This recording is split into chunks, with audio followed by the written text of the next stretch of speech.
Ukrainian President Petro Poroshenko has extended a week-long ceasefire with pro-Russian separatists in the east for another 3 days.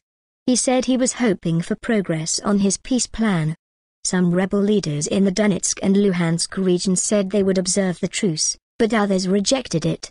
Mr. Poroshenko's announcement came hours after he had signed a landmark EU trade pact, the issue that has been the trigger of the recent crisis. He said it was a historic moment, but Russia warned of consequences and that Ukraine would split in two. The deadline for the ceasefire to expire was Friday at 2200 hours local time, 1900 hours GMT. Separatists in the east held talks on Friday with mediators, including Ukraine's former President Leonid Kuchma, Moscow's ambassador in Ukraine and the Organization for Security and Cooperation in Europe, OSCE. The leader of the self-declared Donetsk People's Republic in the east, Alexander Borodin, said the new truce would be observed until 30 June. However, two other senior rebels in the Donetsk region, Pavlo Dobrov and Igor Gherkin, were quoted by local media as saying they rejected the truce.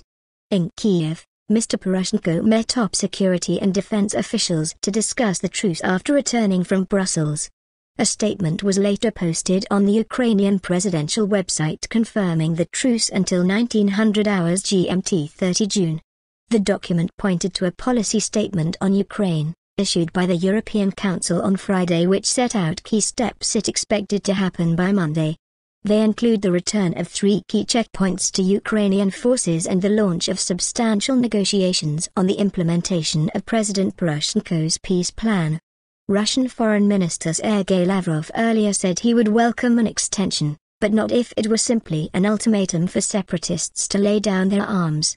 Russian President Vladimir Putin has insisted on a long-term ceasefire to allow for negotiations between the Ukrainian government and separatists, urging Mr. Poroshenko to embark on a path of peace, dialogue and accord.